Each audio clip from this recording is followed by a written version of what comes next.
Hello, Trail Seeker, and welcome to another exciting episode of the Learn True Health podcast. Well, the New Year's is upon us, and if you want to start 2019 off with a bang, if you want to start it off right, then sign up for my New Year's Health Transformation. It's going to be awesome. You're going to spend a lot of time with me. It'll be so much fun.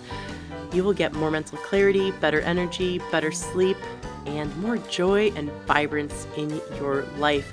We're going to get together each week for a live webinar. You can ask me questions. We're going to create health habits that stick. We're going to set up our 2019 off right. So if you're kind of sick of how you've been feeling this month, especially with all the holidays and festivities, and you want to transform your health and get it on track, then join us. It's $37 in the whole month of January. We're going to meet each week and have a fantastic time transforming our health. Do it. It's going to be so much fun. Limited spaces available and enrollment is closing soon. So please visit learntruehealth.com/yes and sign up today. Look forward to seeing you there. Welcome to the Learn True Health podcast. I'm your host, Ashley James. This is episode 319. Well, today is going to be a lot of fun. We have with us Jeanette Schneider, who is the founder of loreandlittlethings.com. Her website's awesome. Her YouTube videos are inspiring and mind-opening. So you're really going to enjoy listening to her today and definitely checking out all of her wonderful stuff online. It was really cool watching some of your videos and seeing the world in a different way very quickly after learning from you. So I'm excited to have this conversation with you today. Welcome to the show. Thank you so much. I'm so glad to be speaking to you and your listeners. This is an honor. Absolutely. Well, as always, we'd love to start by hearing your story. What led you to become the founder of Lore Advocacy and to want to help women, to inspire women to change the world through the lens of equality, self-actualization, and helping them to fearlessly shatter the glass ceiling? It's funny because I look back across the course of my life and we have so many stories within our lives. And I think the real kind of moment that I realized my purpose work and where it was inspired from was becoming the mother to a little girl. And my daughter Olivia came in 2011 at the height of my career. I am previously a senior vice president in the financial services industry and worked in a very male-dominated culture. And having her really opened my eyes to the way I was showing up in the world, both at work and in my friendships and relationships, because I wanted to be better for her. I had a couple of experiences right after maternity leave where I realized I needed to create a different paradigm for my daughter than I had for myself. And I look back over the course of my life, and starting from a very young age, I was raised in very patriarchal society, family, religion, moved directly into a male-dominated field. And so I had kind of bought into this mindset that women are just by design inferior to men. And I didn't realize how it had played out until I became the mother to a little girl. And it started me down this road of self-discovery where I really wanted to understand how to advocate for women and girls in the workplace. But in doing that, I stumbled across this accidental project where I asked really successful and amazing women to share their stories. And they challenged me to do the same, to uncover the stories, my beginnings. What I realized was I wrote this love letter to my younger self, which was part of the project. The first sentence was, "You will spend most of your life believing you are unlovable." And I had to go back to my past and find out what messages I'd received through the course of my life that made me believe that way, and why I felt so strongly about helping women and girls. And I recognized from a very young age, from the age of 5, my mom was an alcoholic and an addict. And while she never said the words, "Jeanette, you're unlovable," there was definitely actions to make me feel that I wasn't as worthy of love as others.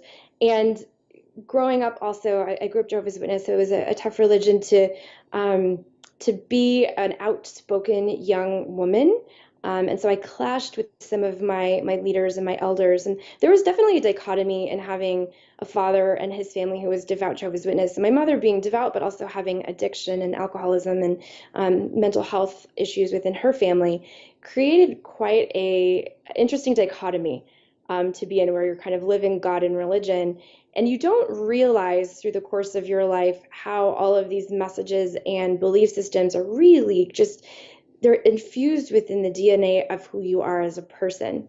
And because of the conversations that I would have with my mother, or the sometimes when she was completely drunk and she would say really terrible things, I would show up in the world believing that I didn't belong there, and it created some troubles for me in every aspect of my life. And it was kind of getting clear on where all that came from and pulling it out of me that led me to lore advocacy, to Lore and Little Things, the blog, to writing the book.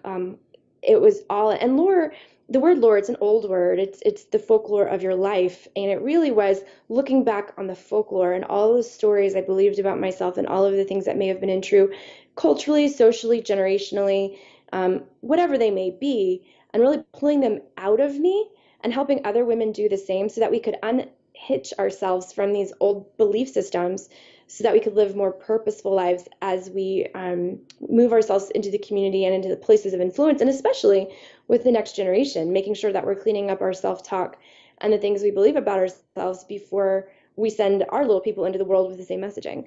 So it's a very long-winded way of me kind of sharing it. It was really having my daughter that made me think of who I was when I was a little girl, and what I needed to do to unhinge myself from those beliefs so that I could be the best person to guide her. Beautiful. Can you take us back to when you wrote that letter? I'd love to know what had you write that letter to your younger self. It was truly a challenge by one of the other writers. I had this belief that no one wanted to hear my words, that I was simply a curator, like I was a cruise director for all of these other really powerful women.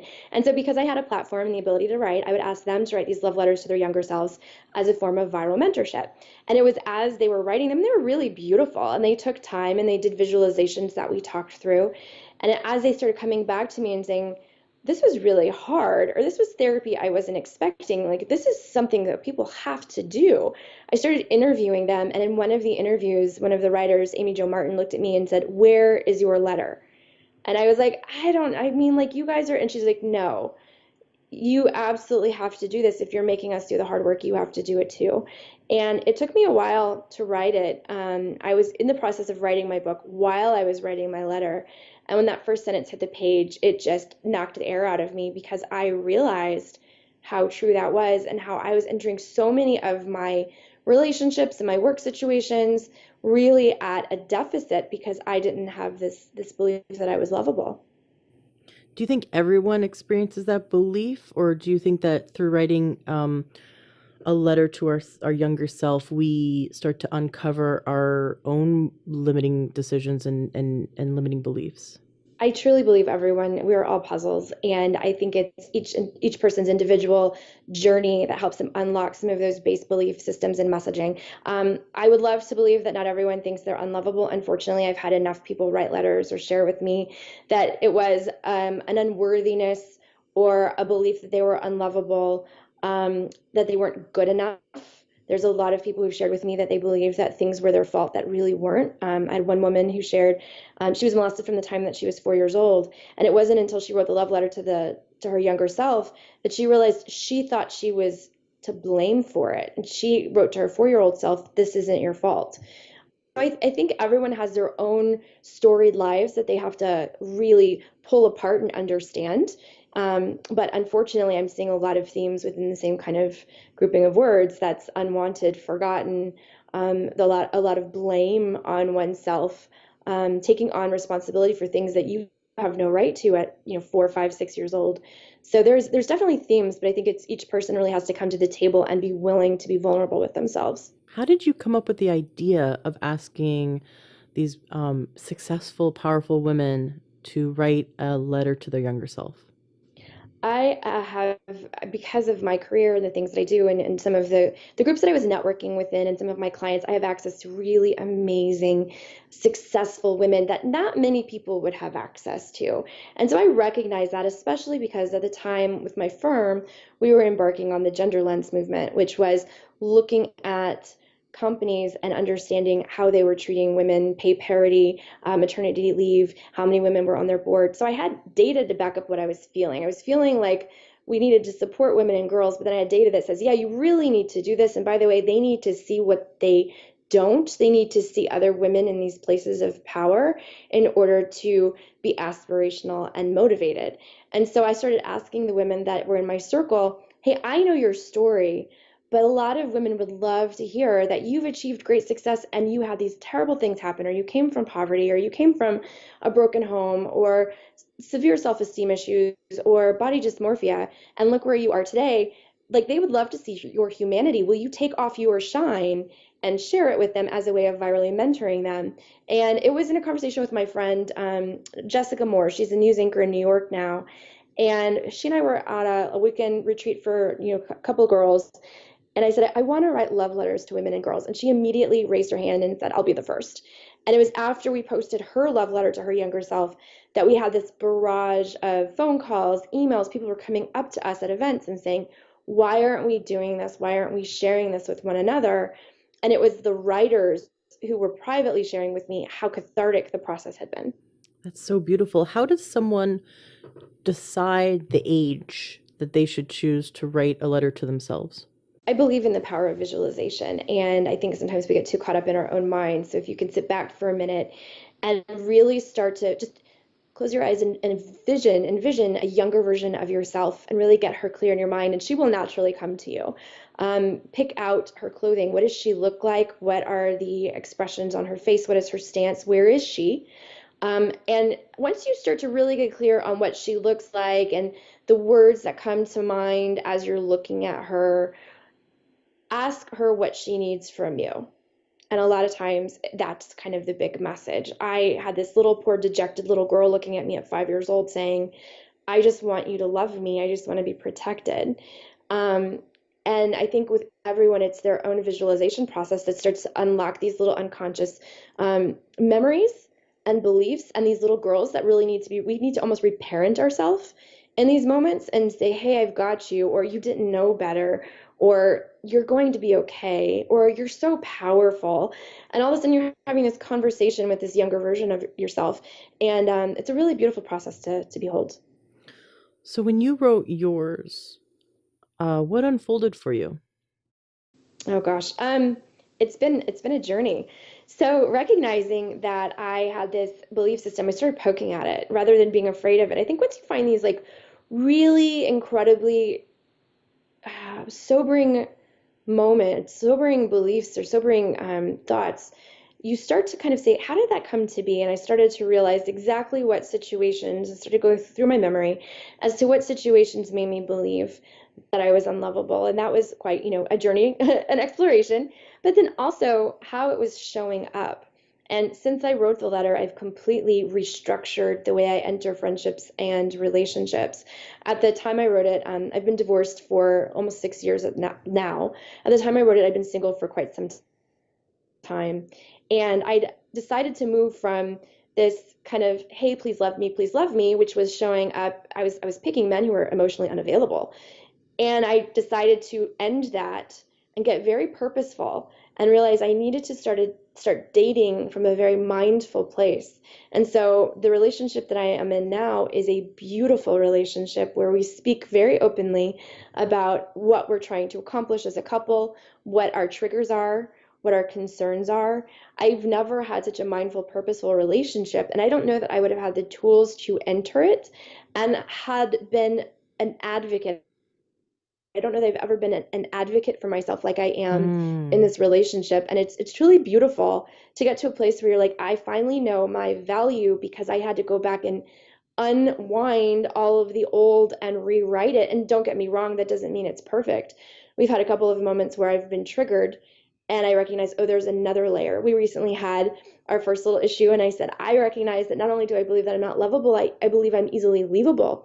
So the first time that you feel frustrated with me, I'm worried you're going to leave me because I'm used to the idea that I can be abandoned.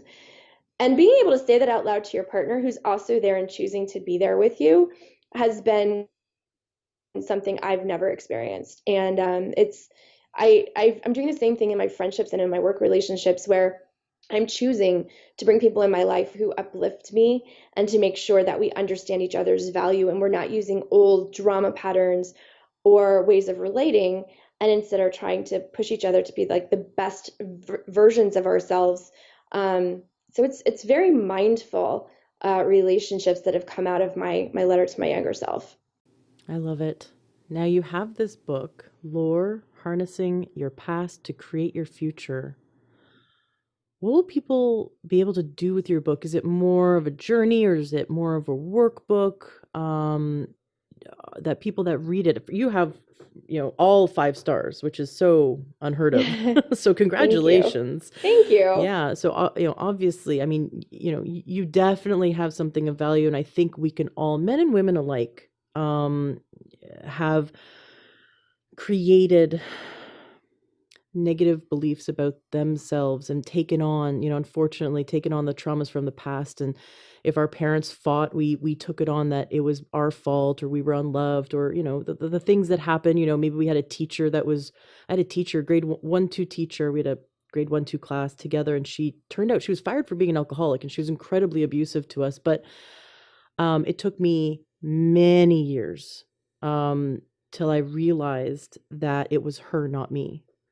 And I took on so many beliefs about that I'm stupid, that I can't do it, that, I'm dumb, that you name it, everything she said to me and said to all the students. And she was incredibly abusive. And this is the unfortunate part, is that we put our kids in school and hope for the best, but they can have one really abusive teacher and it or coach or any kind of older person in their life, and that can imprint, Yes. because children are looking to us to create their reality and create their filter system and create their belief system. And so what I love about what you do, in such a safe way, by starting to write a letter to our younger self, we can, like you said, you began to see the belief system that you created as a younger person, and how you're still living that belief system today, which is so powerful. So tell us more about your book, and what we will get out of it by reading it. Absolutely. The book itself is put together almost as if you're in a workshop. And the first section, there's 5 sections. The first section is past, and that's really uncovering all of those old belief systems, even getting into some of your religious beliefs, some of your cultural, social beliefs, and really understanding how they have kind of come into your way of being today, how they're kind of like this timeless hum, and releasing them and forgiving them. And we walk through a forgiveness practice. The end of each chapter, there's something called do the work. So I suggest that people read it with a journal at hand so that they can actually answer the questions in the do the work section. And it's really to help you pull these things out of you and ask yourself some really deep questions. And I even suggest the act of free writing, because it's a kind of a conscious stream of consciousness type of writing and relating, where you start to uncover some of these things. So I walk you through that in the very first section. The second section is about moving to active choice orientation and how we are the choices that we've made, for better or for worse. And even if you are in you see similar patterns in relationships and in things that you're doing, and it's walking away from that victim mentality, that blame mentality, and more taking an active role in the choices that you're making, whatever they may be. Just making sure that you're the captain of your own ship, as opposed to kind of sailing along and saying, these things happened to me and now I'm broken. And the third section is on manifesting the future. So just as we talk to our younger self, we also tap into our future or higher self and start a relationship and conversation with her and understand what it is we need to do now to forgive ourselves, to move things along, to get some of the blocks out of the way so that we can realize her as quickly as possible. And then the last part, the fourth section, is called For the Girls, and you're talking about your teacher. And one of the things I believe about this is that it's so important for us to unhook ourselves from these messaging so that we can create our own purposeful messaging so that we're creating really strong messaging for our children. So if they walk into a classroom, they're going to know that what's being told to them is untrue. They're going to have the tools Mm. and the words to say, I know who I am and I know who I am not. And so I can see that this has to do with the teacher and not with me. And it's the way that I'm trying to raise my daughter. So I really put that in there, that it's important for us to structure our friendships and help our children structure their friendships, their own self-talk, and their knowledge of who they are as individuals, and their boundary making ability as well, because a lot of times we don't give children the ability to make their own boundaries, and so they walk into poor relationship choices and friendship choices as they get older, not knowing how to advocate for themselves. And then the last section is my love letter to my younger self, which was, like I said, painful to write. So I put it in the end because I was challenged to do it. I wanted to put it in there, but the idea is that it's kind of it's almost like a workshop type of feel where you're walking in and you're really pulling the old stuff out, and then you're getting clear on what not only the new you is going to look like and aspires to be, but how you can allow that new version of yourself to influence either your children, your loved ones, the people at work, and the people around you. Let's discuss boundaries. I think that Yes. is so, I mean, it's wonderful to teach children, but I mean, for us who have never learned how to create healthy boundaries, Hmm. um, can you teach us some things that we can do now in our life to begin to establish healthy boundaries in our relationships? Absolutely. And one of the things I talk about, because this is a very layered thing, as you start to shift and enact boundaries in existing relationships, you may feel some resistance. People want to know what's changed about you. Why are you acting different? And I say, good, because that means that you are creating stronger boundaries and starting to advocate for yourself. And they will eventually, over time, come along for the ride. Or if they're not healthy for you, they will find their way out of your life. And I know that's scary for some people, but it's important that as you start to advocate for yourself, you don't have people trying to keep you in the same strangleholds that you have. And I think learning to advocate for yourself and learning to express your boundaries, pay attention to your body and look at your relationships. And I did this for a while to almost kind of audit what was happening with my relationships and friendships. Someone calls you or texts you or emails you, and you find yourself being like, ugh, what is it about that relationship that has caused some type of physical response? If you tell someone no and they brush up against you and you find yourself having to adjust your stance, your voice, your tone, or your opinions in order to keep them in your life, you need to look at your ability to establish boundaries within that relationship.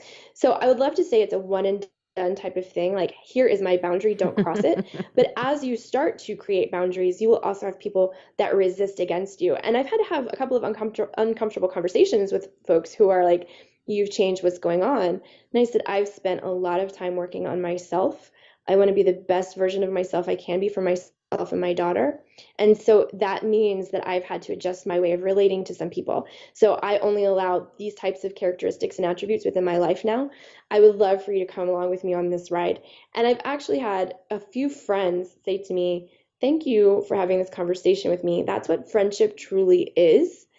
Thank you for, I almost gave them permission to actually work on their own selves because they expressed to me, I think I might be depressed, or I think I might be sad, or I think I might be in an abusive relationship. And I'm just going with the flow.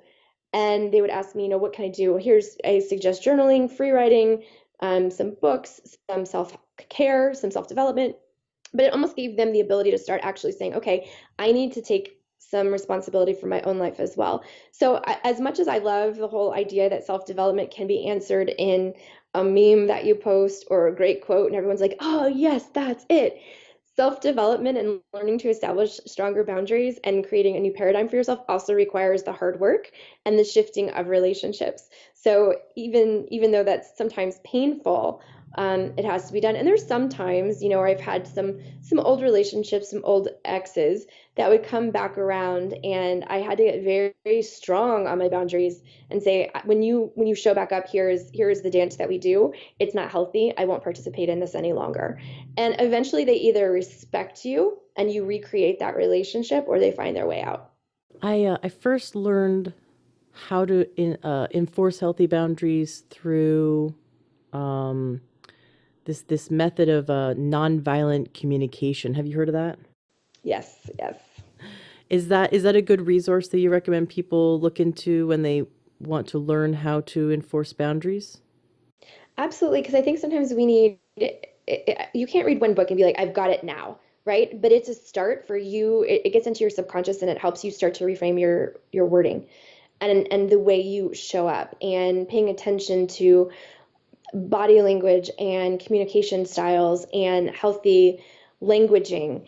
The best thing that's ever happened for me is self-awareness. And that is really understanding how I react in situations and recognizing that a lot of times things that have nothing to do with me, most fights and arguments we get into have to do with you've triggered someone else, and learning how to really uncover the way that you're languaging with folks and not taking things so personally. And yes, nonviolent. There's a book that I read, and I'm going to forget the name of it right now, but it was something along the same lines where it's learning to harness language and the power of communication to stay out of escalated situations, and to use it as a way to really frame the way you enter relationships and the way people respect you. And I got a huge compliment the other day. I have a friend who she says, "You have strong boundaries, and I respect them so much because I always know where I stand with you and what you will accept and what you won't." And it's not because I ran out and got a sign and said, "Hey, here's the way you can communicate with me." It's because of the way I started interacting with people, and they took my lead. Can you give us some examples for people who really don't understand where to start with boundaries? Can you give us maybe an example in your life as to how you were able to shift how people treated you because of a new boundary that you established?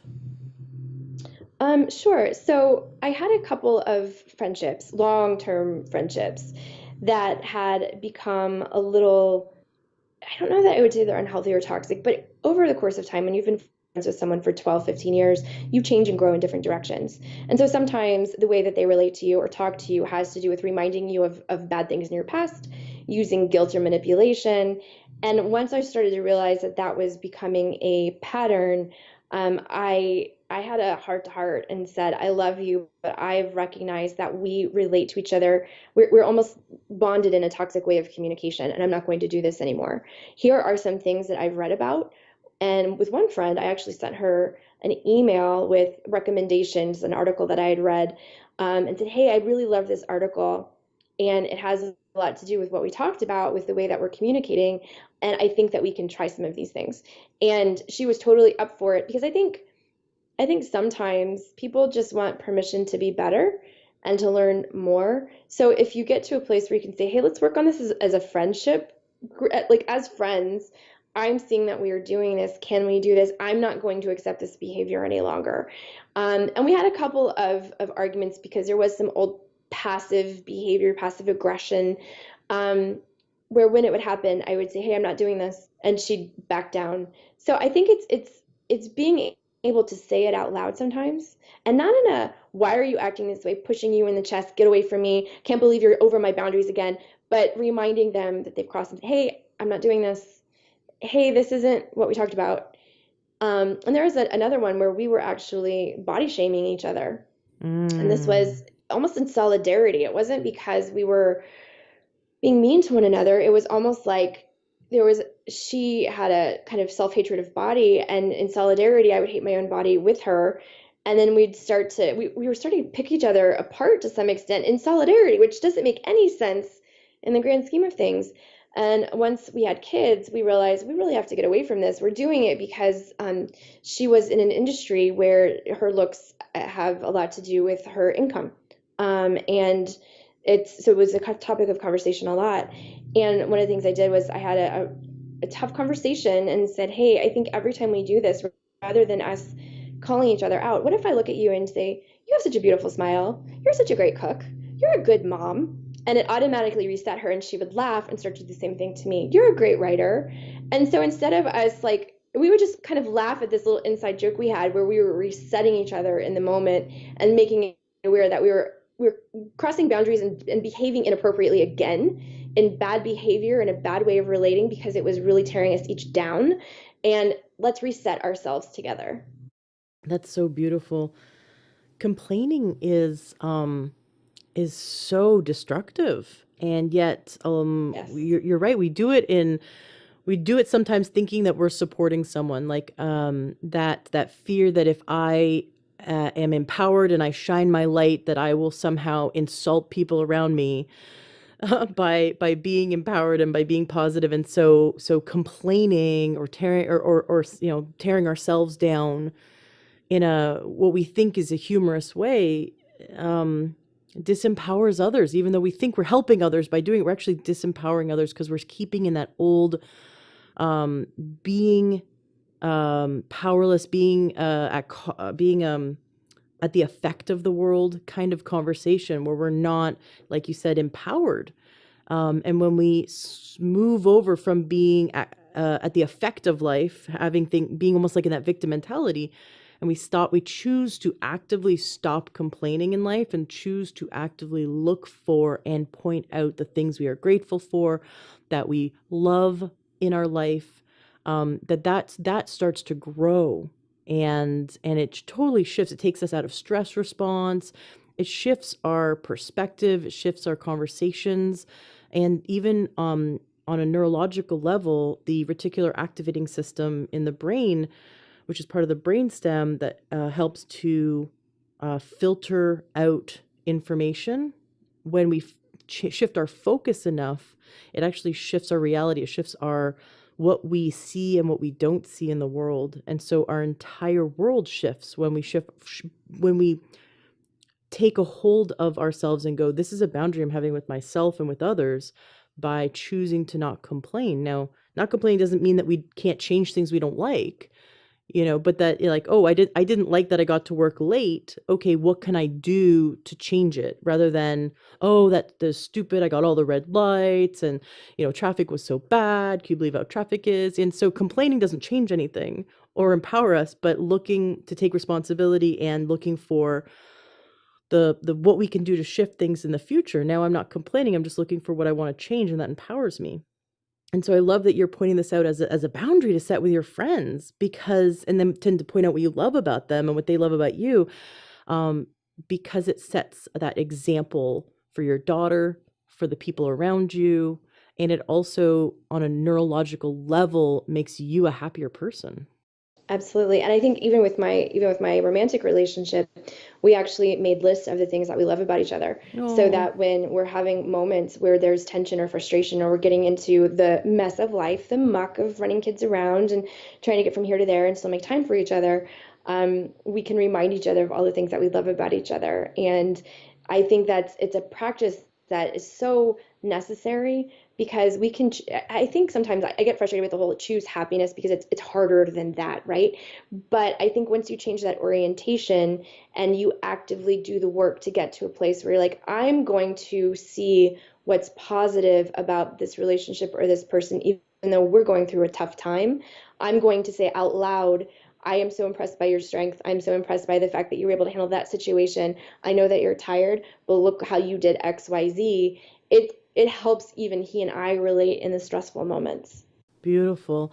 How many powerful and successful women have you interviewed with this style of asking them to write their letter? Oh gosh. There's 12 in the book, but over the course of the interviews and the surveys and the letter writing, I'd say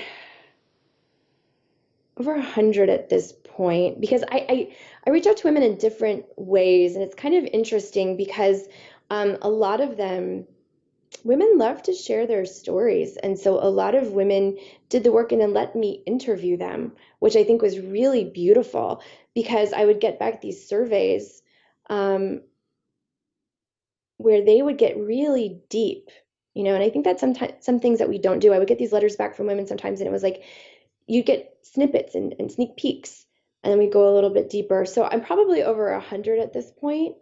And it just keeps going. And every time I do a workshop or we do a podcast. I have a podcast actually that's coming out in January. We're in production right now, and I ask everyone that comes on the show to share with me what they would share with their younger selves.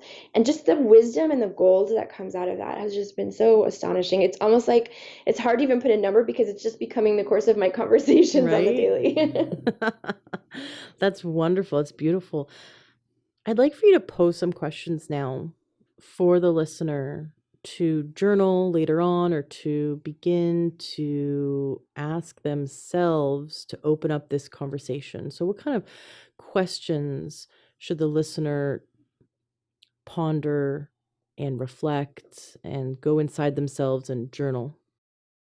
Sure. I think absolutely. If you could go back to that visualization and start there. I always start there. I always start with that younger version of yourself because you get very pure. And the reason I start there is because every single time anyone's looked back, they change their tone. In the present day, we look at ourselves and we say, "Why did you do that? You should have known better. How come? I'm ashamed. I'm embarrassed."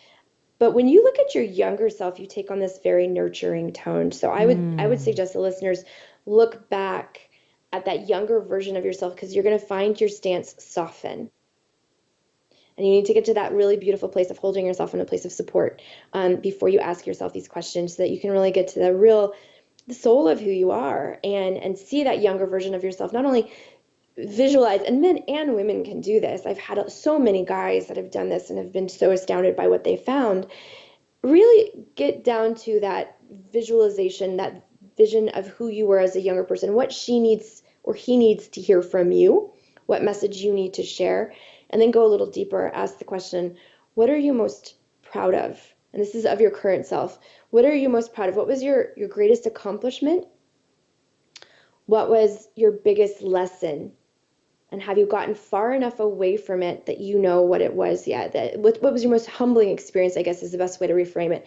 What was your most humbling experience, and are you far enough away that you know what the lesson was in it yet? Can you get to that perspective where you can see something that was hard or tragic or traumatic and see something beautiful out of it yet?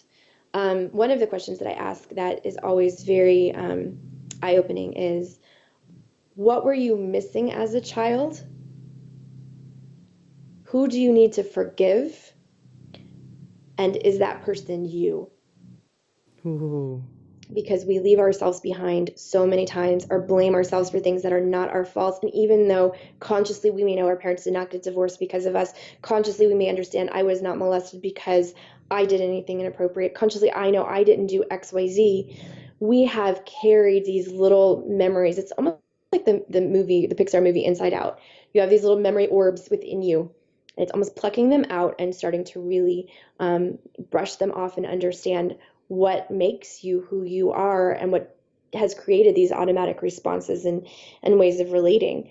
Those I think are really beautiful. And then to take it a little bit further, I always recommend that once you start to kind of heal the old portion of yourself, the old stories, look at that future version of yourself and ask, what do they look like?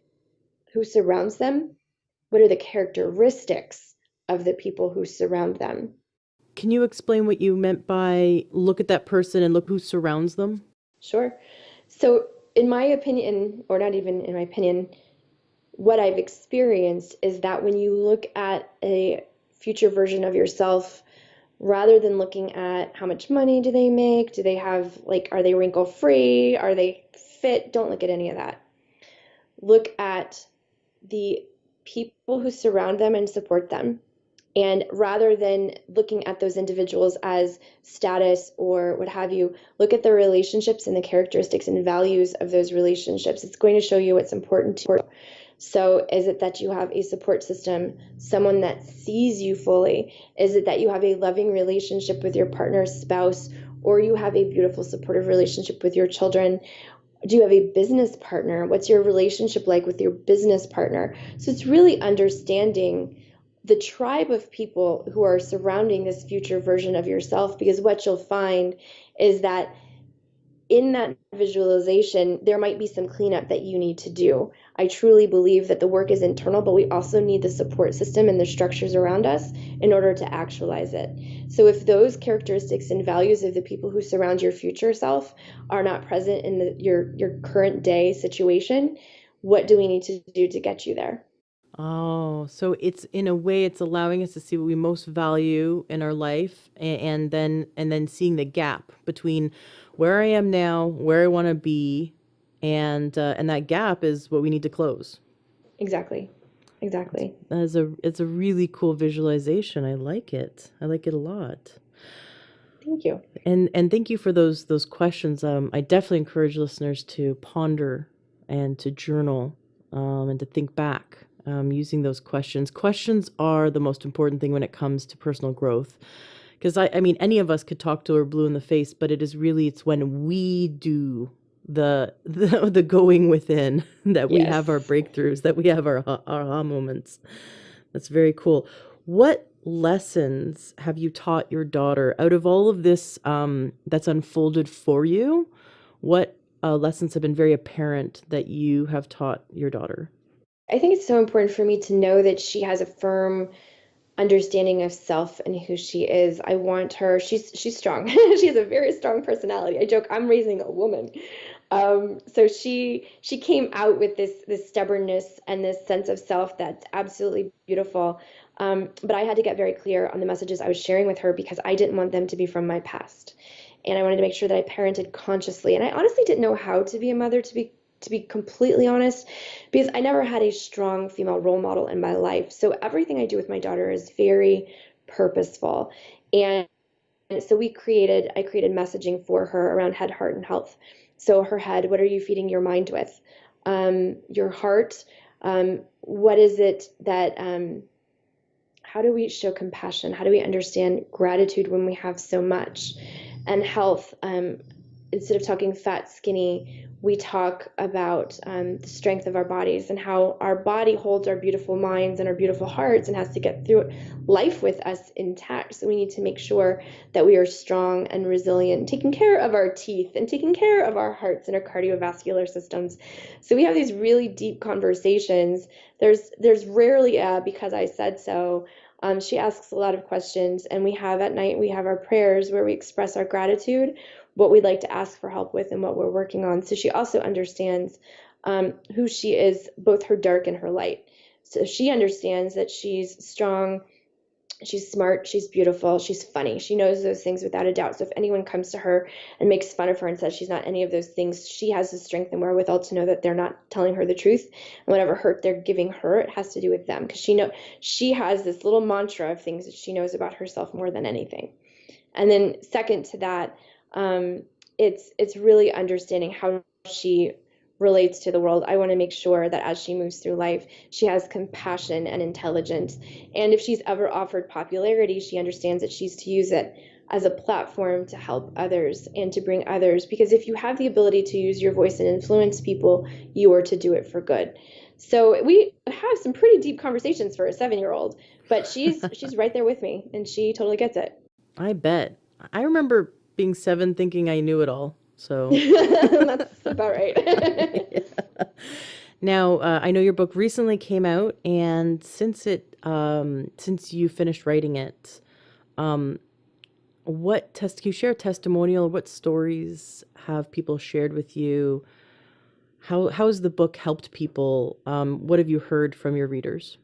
I've had so many people call me or email me in the very beginning and say, "This is really hard. Thank you." Because I think in a way we offer self-help growth development as here's the things you need to do. And my attempt was to say, here's some questions to ask yourself to go within, much to your point, that you really have to go within and understand yourself.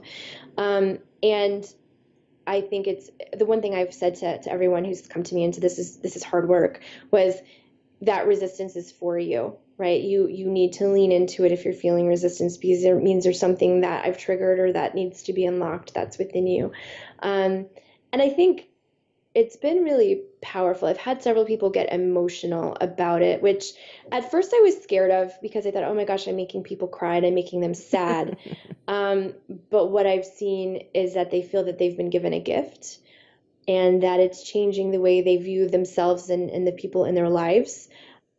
So it's just kind of changing the lens from which we look. And the fact that that's resonating has just been so amazing for me. You never know when you write a book, especially this book was my heart and soul. And what I said when I wrote the book is if it helps one woman, I will be happy because I know the trajectory of that. I know that she will help her daughter and the people she influences, and that there will be a ripple effect, even if one woman is helped by that. So to have so many people reach out and say that it's been impactful for them. I even have a high school teacher who heard me speak in Idaho, whose students are actually, I shipped a bunch of books to them because the students were super in, and they're doing lessons with a group of high school seniors based on the questions in the book for girls. So there's something in it for everyone, and to see how people have wrapped their hearts and minds around it has been really beautiful. Really beautiful. I'm very excited for my listeners to read your book, I think, and do the work. It's a workbook. It's not, it's not something you just breeze through. It's you want to sit down and do the work. And I like that you pointed out you were afraid of the sadness you thought you were making people feel at first. I think some people might be afraid of feeling sadness, but what I'd like to point out is that that sadness is probably festering and it's there anyway. Yes. And by doing the work, you're going to, a lot of us numb and try to push out into the corners of our mind what we've been holding on to for years. And when we face it, it first of all does not hurt as much as we think it's going to. And then the empowerment that comes from seeing it in a new light, like getting that it's not your fault, like getting that the things you decided as a child and the feelings of being unloved or unworthy or stupid or fat or whatever it was, when we see it in a new light and we can move through it and gain all the positive learnings from those past memories, and have a different relationship with the past, the sadness dissipates. And what's left are the lessons and the empowerment. And if we don't face it, that sadness is still going to be inside of us, kind of festering, because we're holding on to negative beliefs and limiting decisions that hold us in that stuck pattern, that hold us in the past, like a prisoner. And so I love that you've created a workshop that allows people to examine their life in a way that you've created it to be step by step. So it's simple, but it's hard work because we have to do the work to face it ourselves. But it's done in a way that it's not like muddled in mystery. I mean, you said the first sentence you wrote down when you wrote your book was like the biggest aha moment. And it hit you. So that's what happens when we do things like journal and reflect, especially with these really well-guided questions that you have people go through in your book. It'll allow us to unfold sort of that festering sadness that has been, sometimes the decisions we made when we were 5 are still running us, and we can let that go. And I just love it. I love the work you do, and I think that for those who are kind of afraid, I remember when I was really getting into personal growth work in my early 20s, after my mom died, I kind of dedicated myself to wanting to grieve healthfully, and I looked around and saw that there were no good examples of grieving healthfully, that as a society we don't, we want to push things aside and move forward and not take the time to grieve healthfully. And so I dove further and further into personal growth, and that's when I really got to see that doing the work frees us and empowers us and helps us to shed what's not us, that those old belief systems, that old baggage, the all those negative emotions, that's not us. That's just that's it's part of our life that we're waiting to learn from. And then once we learn from it, we can transform it and transmute that past. And so with your book, what I love is that it's a tool that will allow people to move through that and get to the other side, shedding off those layers of what's not them until they are empowered to let themselves shine, be empowered. I know that word is so overused, but it's like it's my favorite word because that's what I want all the listeners to be empowered. Now, your book, you keep talking about women. We definitely have male listeners, and of course, all the women want to buy this book for their friends in their life. I know this Christmas is coming up. This is going to be such a great Christmas gift, I bet. Is the book only written towards women, or is it written in a way that men and people all over the world can participate. I've been surprised by the men. I write primarily for women just because it's what I understand and know so much, and I advocate for women and girls, but it's not primarily for women. I write from the context of being a mother and being a woman in a masculinized industry and my understanding of the world. I had so many men read the book, though, and tell me how it's affected them. Mm-hmm. My brand manager, he actually did a letter, and I changed his name and gender, and he's actually in the book. He's Stephanie, and he finally gave me permission to share his story because he wanted men to understand how deeply this affected him. By doing the love letter to his younger self, he recognized that his father's attempts at suicide multiple times during the course of his life closed him down from emotion completely. Mm. And it was doing the work and really digging in. A year later, we just had a phone call, and he said, I got to tell you, I think I'm starting to feel things. I can walk into a room and I can feel people's joy and I can feel people's sadness. I had closed everything off for so long because I learned how not to feel because of that pain. And I've had many men share their stories of believing they weren't good enough or believing that they needed to be a masculinized version or of their, their Mm-hmm. dad or their mom's boyfriend or whatever. It's for everyone. And while I know that there are quite a few folks in Canada, Australia, and the UK who've read the book and who've appreciated it, I hope at some point in time to get it into those countries and have conversations with women who are in patriarchal societies Mm. where there's still child marriage and things like that to understand how some of those belief systems have affected them. Actually, I have a woman I'm interviewing soon out of Mozambique who she just has a fascinating life and she's trying to change a village of women, keeping them from child marriage at 14 and moving them into positions of power through the national park that they have there in Mozambique. And so I'm hoping that this becomes a global message. But Mm. I'm sitting back and allowing it to flow to whoever needs to read it and see it, and just kind of hoping that lives are changed and it hits hearts. Maybe you will write a second book for men. Maybe in the future you'll take your book and because I think that in order to shift the conversation globally, we need to help men and women heal from the patriarchal society that everyone is affected by. We're affected differently. Men are taught they're not allowed to be feminine. They're not allowed to express emotion. They're only allowed to express anger, right? They're allowed to express aggression, but they're Right. not allowed to be a nurturer. And of course, I think that is shifting. Definitely, it's shifting, but it's still apparent, and I think it's so unconscious. And I want men to have the opportunity to become vulnerable and heal just as much as women, because that is how we're going to change the world, is by have 100% of the population feel safe to set boundaries, to heal old wounds, to become empowered. And I love the message that you're doing. And I love that you're working with Thank you. women, and because absolutely I think it's necessary. And I always go, well, what about the men? Right. Well, and it's so funny that you say that because I actually just put together my proposal for book two, and Yay. it's going deep in sections of lore, and it's for men and women because I agree, and I was actually surprised when I put it together. I'm like, this is a universal message, and even though like I've thought in my mind that I'm a writer for women, just because of the men that I've interviewed recently or who've interviewed me on podcasts who have been touched by the book, I'm like, it's a universal conversation that needs to be had. So yes, I'm number two. I'm putting it out there in the universe. It's being pitched right now to my publisher. So cross your fingers that it comes to fruition. Beautiful. Wonderful. Well, I just love what you're doing. I think it's so cool.